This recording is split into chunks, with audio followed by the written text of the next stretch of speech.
Welcome to Trav's Outfitter, episode 9 of our podcast here. Can't believe we're already on episode 9, but we've got Kyle Lalim here in studio to join us today to talk about the proposed bond initiative here in Codington County to help support our local law enforcement. Joined here by Travis Youthy, the owner of Trav's Outfitter as well.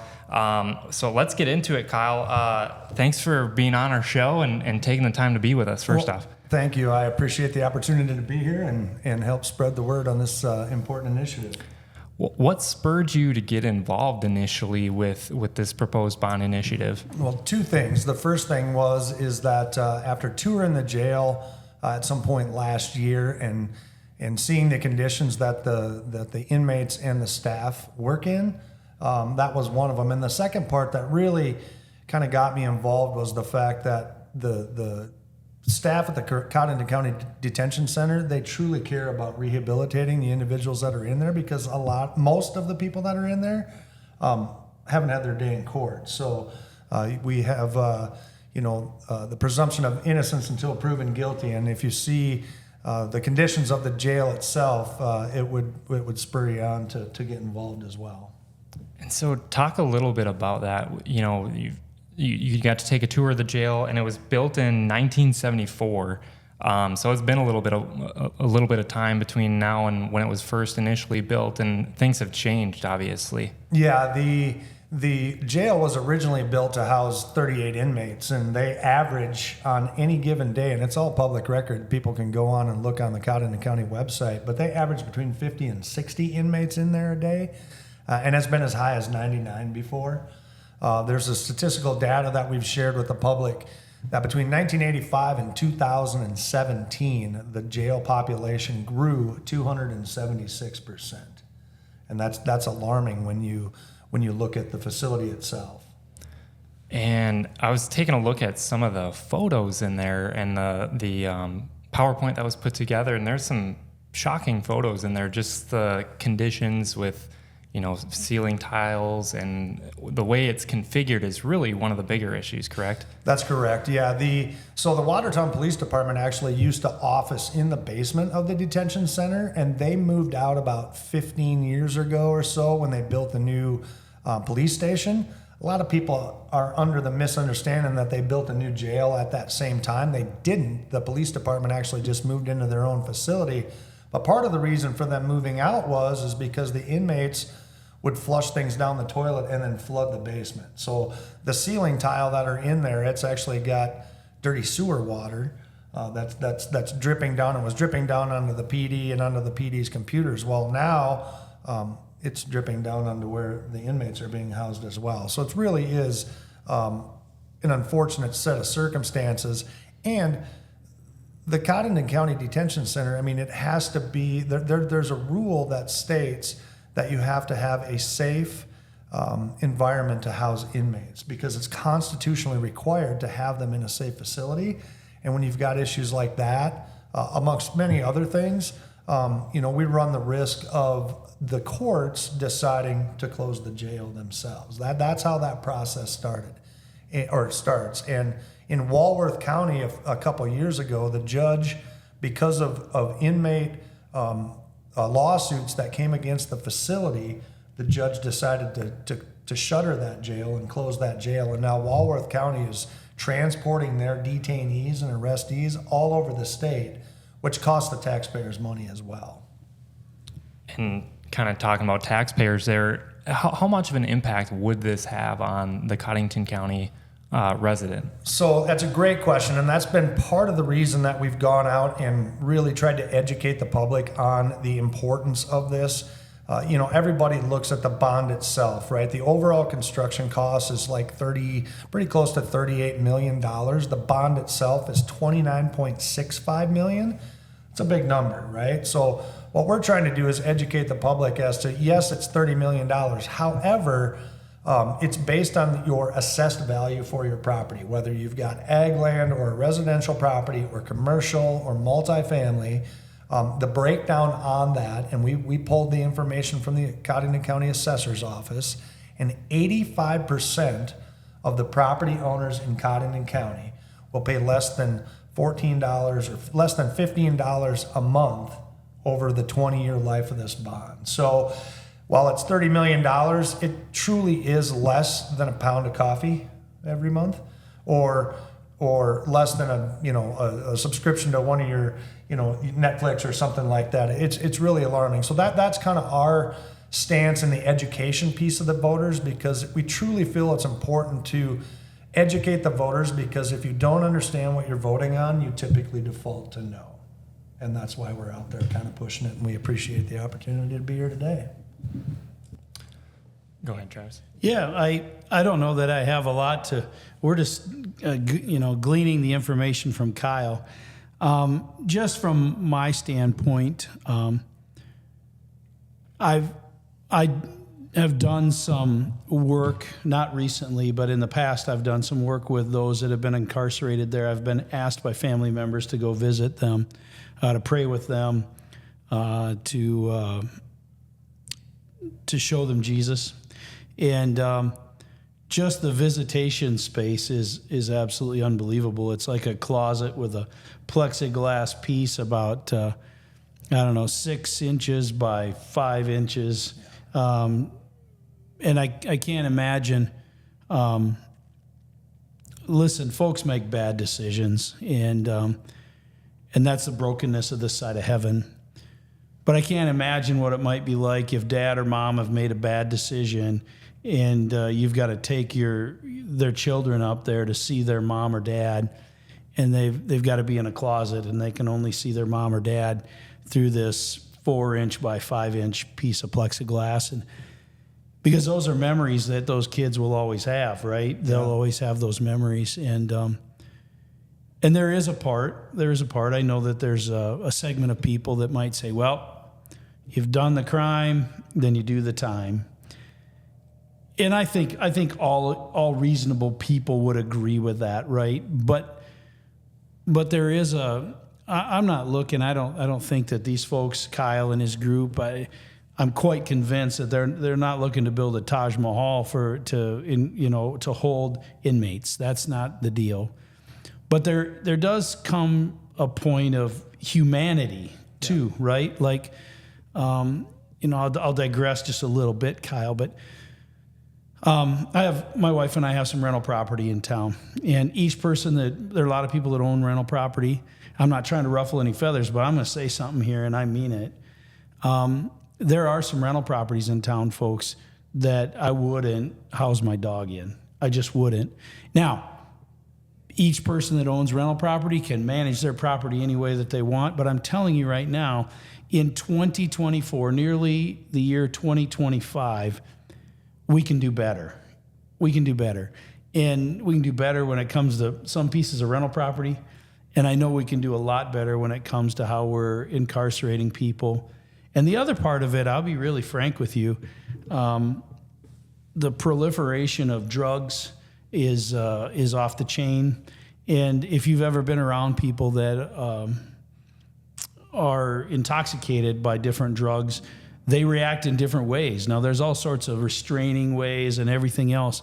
But at the end of the day, we have to keep in mind that the people that work at the Codington County Detention Center get up and they go to work every day dealing with arguably the bottom 3% of our society. Now, that doesn't mean that they're bad. It doesn't mean that they're horrible people. It's not that they can't be rehabilitated. It doesn't mean that they're not made in the image of God. But the fact of the matter is some of these people are bad people. And the last thing that I think any citizen that cares would want to put employees of Codington County at risk of being hurt by somebody that's being incarcerated and they're, whatever you want to use the word, impaired by drugs, and have one of the employees, one of the jailers be injured because we don't have the right facility. And I have to tell you, I believe in today's world, if the wrong person got hurt and they got hurt bad enough, I'm telling you right now, you're going to spend a lot more than $38 million. Yeah. A couple of points just to spin off what Trav just said. So the rehabilitation side, the pastoral side of the services, like Trav mentioned, the room that they do those pastoral services in is the same one they do e-court in, and they do the AA meetings, and they do Drugs Anonymous meetings, and they do teacher and student meetings in, and all of these. But e-court takes the priority there. So when you look at the individuals who are our friends, our neighbors, they go to our church, their children are on our softball or baseball teams, they're members of our community as well. When we're trying to help them get over whatever crisis they're in, because typically if you're in the detention center, you're probably at the lowest point in your life, right? And so whether it's driven by drugs and alcohol, or you just simply made a mistake, those are the types of services that could be rendered at a new facility, because the proposal for the new facility would have separate rooms for those, so that you could have brothers and sisters behind bars. You could have these pastoral services come in, meet with their clients. You can have attorney-client meetings that isn't separated out or having to get pushed aside, I guess I should say, because of e-court and the judicial system itself. The fact that, and Trav mentioned it as well, that the individuals, the 18 full-time staff that work at the Codington County Detention Center, go to work every day. They've got all the tools necessary to be successful, right? They've got body cams, they've got updated equipment, they have updated training and things like that, but they're still working in a facility that is antiquated and not safe and sound. I mean, if for those individuals that have taken the open tours that we've offered to the public, and you've got 150 cameras trying to keep an eye on anywhere upwards of 99 inmates, the challenge is that the inmates themselves will figure out a way, because they have nothing else to concentrate on, will figure out a way to keep eyes off them, right? I mean, when I did one of the tours, there was spit wads on the cameras. The detention center staff said that the inmates will rub fecal matter on the cameras to block view. And so the detention center staff, because of the limitations and the linear configuration of the current detention center facility, have to do 72 cell checks a day. And all they're doing is looking through that little flap window. And in the presentation that we gave, when you look into the maximum security cell, you can't see a single individual in there. And the one day, and the photo that's on our website and on our Facebook page, there was 8 maximum security inmates in that cell, and you couldn't see a single one. And those are the types of things that, with a new configuration, with a central core kind of constructed facility, the jailing staff, the jailers themselves, have eyes on every single cell at any given time through that central core and a one-way tempered glass. So the inmates can't see where they're looking, but they just know that they have eyes on them. So it really is in our best interest as Codington County taxpayers to say, you know what, I can afford $15 a month for the next 20 years to allow rehabilitation to happen, so that these individuals can go back in and become productive members of our society, and for those individuals that are incarcerated for the long term, they have services rendered to them, so that hopefully at some point, if they do get out on bond or they're released on parole, they can again come back and be productive members. The head of South Dakota's Department of Corrections, who oversees the prison system, right? So the prison system, you're actually found guilty and you're sentenced to the prison. Codington County Detention Center, that's not the case. But the Secretary of the Corrections Department said that the people that we are here to serve are 95% of them will return to their communities as community members, and we owe it to them to send them out better than we receive them. And that's in the prison system. I couldn't agree with that statement more when it comes to the local detention centers, because again, these are our individuals. And just to finalize what Travis had said about these individuals going to work there, I have a huge appreciation for law enforcement and first responders and military, because when the peanut butter hits the fan and everybody else is running away, these are the individuals that are going toward it. And when you look at the 3 pillars for any successful community, you can have all the bells and whistles that you want in a community as far as quality of life things and stuff like that. But you look at the 3 benchmarks that set a community apart from the rest. You've got healthcare, education, and public safety. And this truly is a public safety issue that the Codington County voters really need to get behind. I want to talk about one thing that Travis had mentioned earlier. It reminds me, I don't know if you have seen the TV show Ted Lasso at all, but in that TV show, Ted Lasso is a soccer coach of a soccer team, and he said he hopes that either all of us or none of us are judged by our worst day. And that kind of reminds me of what you were saying, Travis, with, sometimes we do make mistakes and we have to face those consequences, but should we be punished for, the rest of our lives because of one small decision? And to Kyle's point, I wanted to ask, I think it's surprising. It was surprising to me to find out that there's multiple inmates in cells, just because, is that a space constraint issue? Or, how would that get resolved? Yeah, it truly is. So right now, with the facility being built to house 38 inmates, right, the new facility that they're proposing in the bond will have 108 cell bed. 108 cells in there. So each inmate would have an individual cell. And then also included in that, they will build a shell where they could construct an additional 20 cells at some point in the future should they need it. So the information that we have pulled through the Codington County, through the commissioners is that they are figuring conservatively, in 20 years, our average population will reach 90 individuals. So they are building it for the future. And the location is going to be on West Highway 212, just next to Discount Seeds on the north side of 212. But that's kind of what they're looking to do. As it relates to the multiple inmates in one cell, like the maximum security cell had 8 in there that day. There's a couple of cells. When I did one of the tours, there was 14 individuals in a cell. So you look at this. So when Travis was talking about drugs and alcohol and things like that, drugs are rampant in our communities, and it's not just isolated to Codington County. It's a nationwide and worldwide pandemic that really is just eating away at the core of civilization. And so you've got 14 individuals in one cell.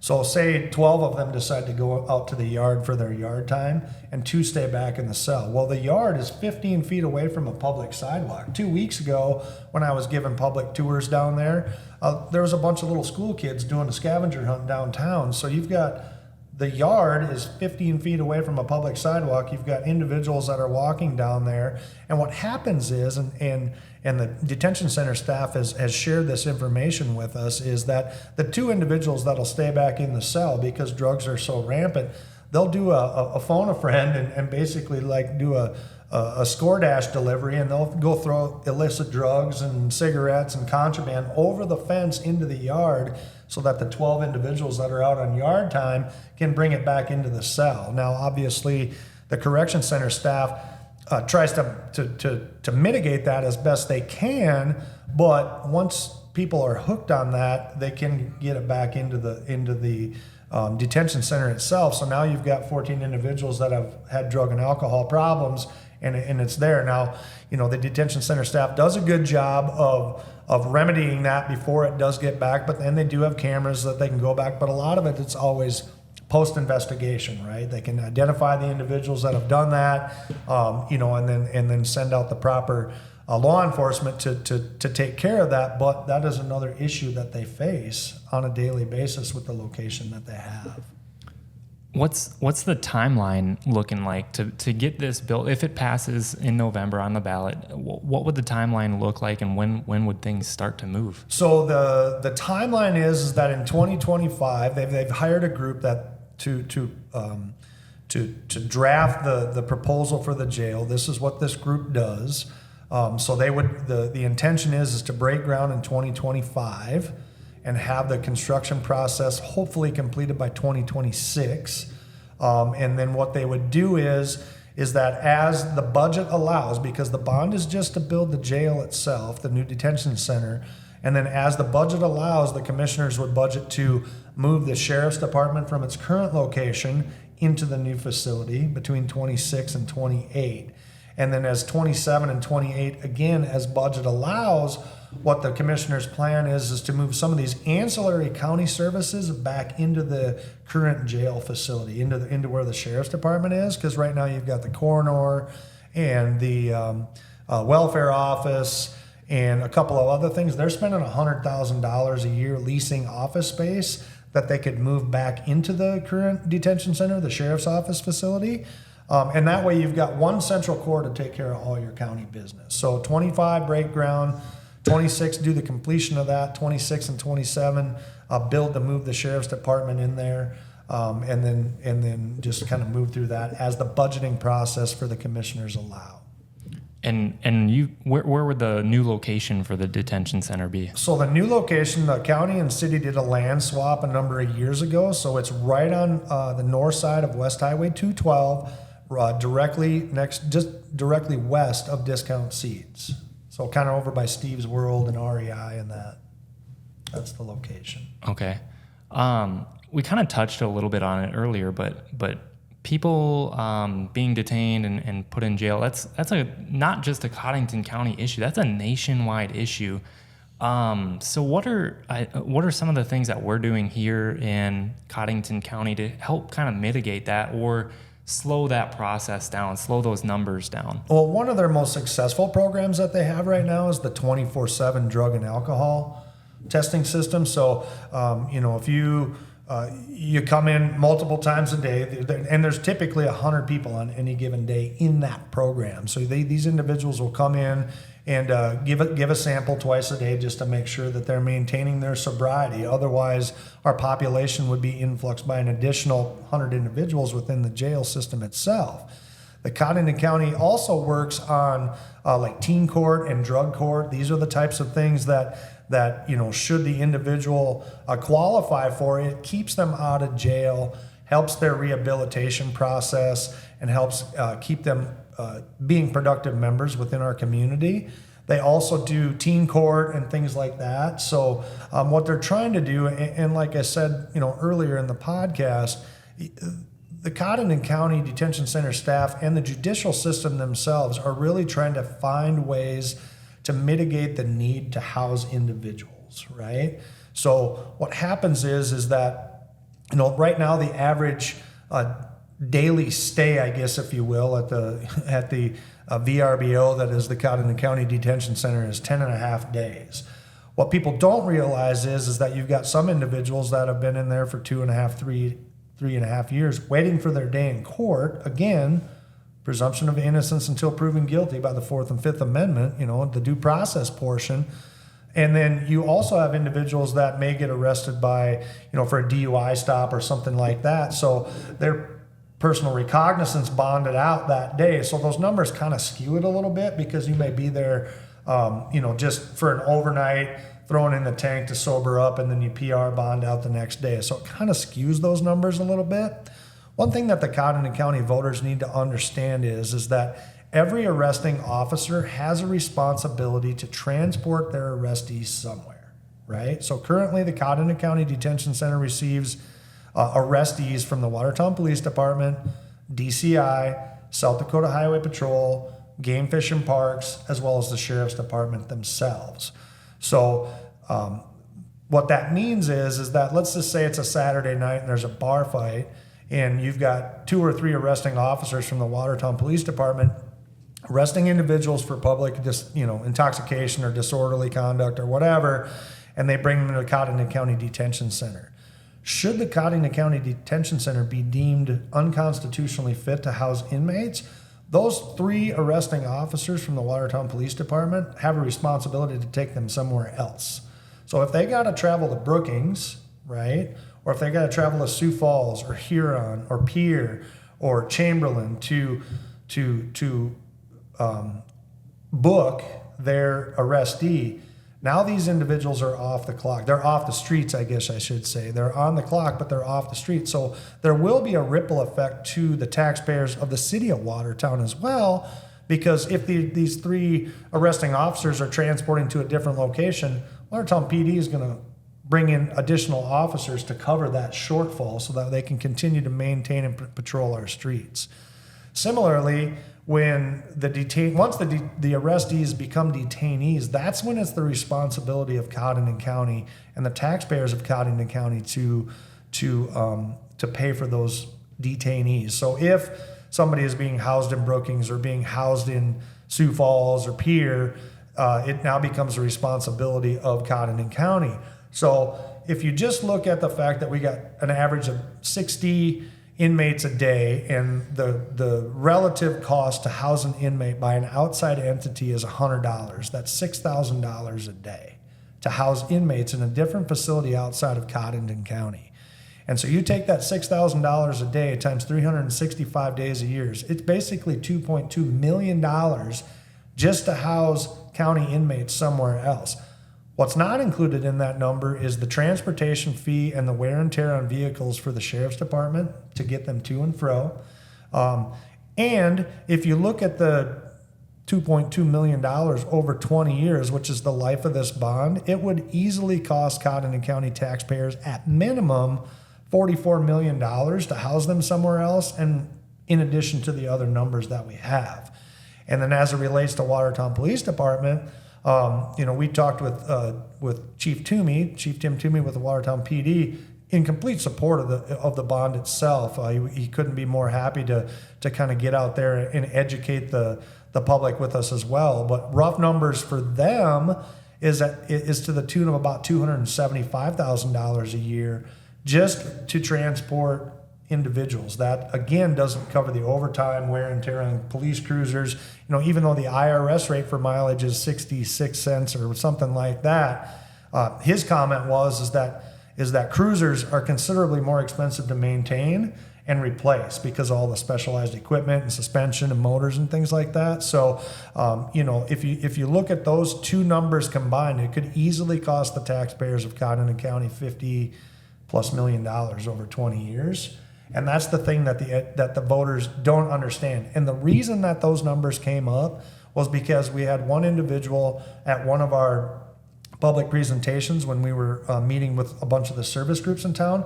What's it cost? What's it going to cost us if it doesn't get built? And I didn't have that number, but we had Chief Deputy Brent Solom with me that day, and he just did the quick math. He's like $2.2 million just to house them outside. And it still doesn't rectify the problem of what we have currently.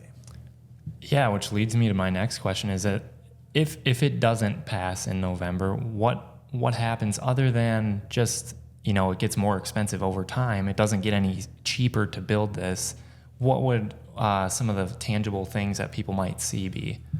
Well, the challenge is this, and you nailed it right on the head, right? If we'd have built this 10 years ago, it would have cost them $21 million. If we wait another 10 years, the percentage of increase over the last 10 years has averaged 4.3%. So if you take that number, 4.3% annually, and we don't build it now, and we build it 10 years from now, it could easily cost, closer to the $38 to $40 million to build the exact same thing that we're proposing right now. The other thing is that we do run the risk of the judicial system deeming it unconstitutional and shuttering the building. That's one of the things that really got me involved, because I'm trying to educate the public as to the importance of this. Like Trav said, who cares about the inmates, right? They don't deserve a Taj Mahal, but they do deserve a safe and secure facility to be in that's safe for them as well as the corrections officers themselves. And the other problem is that, there isn't, with the linear configuration that the current jail, which was, again, built to house a much smaller number than what we have now, the world we live in is considerably more dangerous. Drugs, alcohol, violence is on the rise. Just look at that number that I shared with that almost 300% increase in inmate population.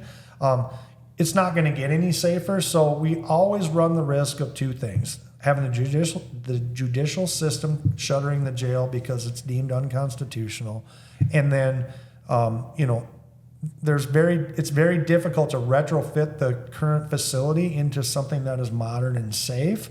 So really, we're kind of at the mercy of the courts, to kind of put it lightly. But it's just going to have to keep coming back, or the Codington County commissioners are just going to have to raise the taxes to pay it anyway. And the other challenge, and the other thing that I want to bring forward is that when we pay our real estate taxes, you look at that 60+% goes to the school district, and then the remaining 30 to 40% is split between the city, the county, and the water district. So every taxpayer is paying into the Watertown School District, and we had some members from the Watertown Teachers Union come through, do a tour of the jail, and they asked what the cost was going to be, and they're like, well, the overall cost is $37.65 million. The bond is $29.65 million, and they're like, wow, we spent more than that on the new football field. That's their words. And, so, I had children that went to, the Watertown School District and things like that. But when you're looking at those type of numbers, nobody really gets too upset about a $30+ million football field.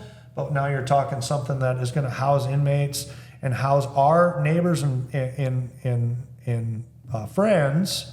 That's when they kind of get up in arms. I'm gonna take a little tangent here. And I told Shane I love these podcasts, and we're finding our way. This is our 9th one, but I can't help but say this. I'm gonna go rogue here. I'm gonna tell you that if you are listening to this podcast, and if you don't like the idea of spending $30 million for a jail, and you're a mom, a dad, or a grandpa, or a grandma, you can do something about this. Yeah, absolutely. You can do something about this. Put your phones down. Shut the TV off. Introduce your kids to Jesus Christ.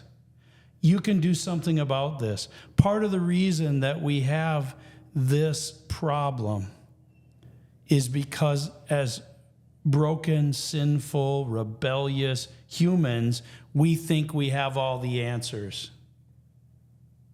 I don't believe that there's a single person. Psalm 106, it says in there that we were knit together in our mother's womb. God doesn't knit people together in their mother's womb to be incarcerated. Whether they're incarcerated in a jail or incarcerated in their mind from addiction, they're not. God doesn't create people to be that way. Now, it also says clearly in Scripture, the words of Jesus said, you will always have the poor among you. Now, many people read that and they think, oh, you're always going to have poor people among you. Financially, that's not all that Jesus was talking about. Jesus was talking about you're always going to have the poor in spirit among you. I'm telling you, if you are a resident of Codington County and you don't like the idea of $15 a month, which is minimal in today's world, you can do something about it. There's a kid down the street from you that probably has a tough upbringing that if you know Jesus or you know better, you could come alongside that child and you could save them. You could save them from having to get into trouble. You could save them from being incarcerated. This is something that we can do as a community, that I know that we can do as a community. If we don't like to spend the money on people being incarcerated, I don't like the idea of people being incarcerated, but I also don't like people on the streets intoxicated, on drugs, abusing somebody else, abusing kids, abusing spouses. I don't like that idea either. That's no way for us to live. And so what my point is I know this is a tangent, Kyle, and I know this isn't probably what you came here for today, but I'm telling you right now, the fact of the matter is we have the problem that we have today, and we have to do something about it. And I believe very, very firmly right now is the time to do something about it. The time to do something about it is now. But we can change the trajectory of what's going on in Codington County. Wouldn't that be something if we could get this passed, we built this facility, and the numbers went down? And the numbers went down because a group of people that are committed to trying to show people a better, more wholesome, healthy way to live would grab hold in Watertown, Kransburg, Henry, Florence, and the numbers would actually go down. I know I'm a starry-eyed dreamer, but I think we can do it. But we got to take care of the problem we have today. But then I think the next thing we should work on is how do we work with those? How do we come alongside those that are struggling? We can do that. We need to vote for this. We need to take care of the problem we've got right now.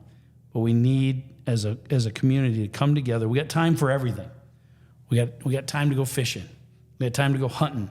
I got time to ride my motorcycle. We got time to do this. We got time to do that. What happens if we take just a fraction of that time and we come along the least of these and we show them that we don't want them to be incarcerated. We want them to live a fulfilled life. We want them to learn to love their neighbor and themselves. Yeah, I agree 100% with that. Trav nailed it right on the head. I don't necessarily want to pay for it either. Full disclosure, the last time they brought the bond initiative forward, which was in 2017, I went to the commissioners and said, find a different way to fund it, right? Find a different way to pay for it. Why would I, as a homeowner, property owner in Codington County, want to pay for something that I, knock on wood, am never going to spend time there? So the challenge is two things. The challenge is that the counties are only allowed to build brick and mortar through a real estate tax bond. A bunch of counties got together in the legislature a number of years ago, tried to pass a sales tax initiative, which is how Watertown has been able to build the wellness center and the ice arena and the softball complex and some of those quality of life things that we discussed earlier. Cities have the ability to do that through sales tax initiative. Counties do not. So a bunch of counties got together and said, hey, can we, pass a piece of legislation because it's not allowable in South Dakota codified law for counties to do this so that we can initiate a sales tax bond to build brick and mortar. Well, it passed one of the two houses but failed in the second. And the governor kind of made it pretty clear that they weren't going to add any new taxes anyway. So they're back to what is allowable in state statute. And that's the unfortunate part about it. And like Trav said, about trying to reach out to these individuals and give them the tools that they need so that they can avoid incarceration or avoid the steps to enter the judicial system. The county and the court systems are constantly trying to figure out avenues and ways to keep people from having to be incarcerated within our facilities here locally, and I'm sure throughout the state and country as well. The challenge is that when you have the space limitations like we have here, those are the types of services that get pushed off to the side. So, whether you're having, somebody like Trav come in and, preach the gospel and trying to show them the light and show them that there's a better path forward, right? They don't always get that opportunity. I want the Codington County listeners to think about this too. Codington County Detention Center houses minors. And there's been individuals as young as 13 years old in there. 13 years old. Think about that for a half a second. You're not fully mentally developed. You're your body's changing on the regular. And they're put into this facility. Now, state statute requires that they're sound and sight separated from adults. But at the same time, you're in this facility and I can only imagine the weight and gravity of a 13 or 14-year-old being in a facility like this, feeling completely abandoned and stranded without Christ, family, friends, support network. Think about teenagers, right? The problem is they're many of them, my own included, are just ingrained in their phone, and that is their outlet. They don't have that there either. So we need to do a better job as residents and citizens of our community and country to give them the tools that they need to be successful long-term and keep them out of the judicial system on a long-term basis. And with the facility that is being proposed, we have the opportunity to correct a path for these individuals that simply made a mistake, didn't have proper role models, didn't have the proper, this is right and wrong, or, hey, I just screwed up and like I'm here to pay my time, serve my, to deal with my consequences, but try and keep them from having to be repeat. One question before we wrap up here. How can people get involved other than just at the ballot box in November? How can people get involved to help make this difference, whether it be those support groups or taking tours? Is that still an ongoing opportunity for people to go do? Yes, so we do have big public information forum happening tonight, 7 p.m., Lake Area Technical College. We'll have, I know one of the commissioners will be there, myself will be there, Sheriff Brad Howell will be there, Matt Blackwelder should be there. He's the head of the detention center. We'll be there to share all of this information with the public, share the tax implications as to what your property value, it's the assessed value, what it's going to cost you, answer any questions that they can have. The second thing is that, people can also get involved by going to our website, which is yesforcodington.com. The same information that we've done at the public presentations is on there, but really get out and talk to your circle, talk to your neighbors, talk to your friends, talk to your coworkers, because every individual that has come through and done a tour of the jail, one of two things either happens. They are just completely appalled and are just like, oh my God, I never had any idea that this is the type of conditions that our neighbors are in. Or they're like, you have 100% support from me, what can we do? I always tell them, spread the word, right? Spread the word. Like Travis was talking about, preaching the gospel, preaching to our friends and neighbors, showing them that there's alternatives. These are the types of things and activities that you can do to make a difference and a positive impact on your community, on our state, and in our region. Because when you look at it, the majority, 92% of the inmates that are in there are from right here in Codington County. So, and then 80% of the inmates are from right here in the city of Watertown. And the counties that send their inmates to us from their surrounding counties, they'd get charged anyway. And Watertown's the most expensive to house an inmate outside of their own, right? So Watertown charges $130. So, I mean, the outside counties are paying for it directly by having their people here. But the best way to get, to make an impact and make a substantive change within our community is to get out, educate yourself, educate your friends, and spread the word. Come tonight to Lake Area Tech, 7 o'clock. Go to the yesforcodington.com website. If you've got questions, they can message right through the Facebook. They can message right through our website. But if you want to get the information firsthand, show up tonight. Well, Kyle, thank you so much for joining us and bringing all of this information to our attention and to the people of Codington County, the voters, the listeners out there. We sincerely appreciate that. And hopefully we can get this thing passed. And like we talked about on this show today, show a better path forward for the people afflicted with some of these conditions and dealing with their consequences today. So remember to like, subscribe to the podcast wherever you listen. Apple Podcasts, Spotify are a great place to listen. The video is also going to be on our YouTube channel, so take a look there as well. And until next time, thanks for listening. We appreciate it.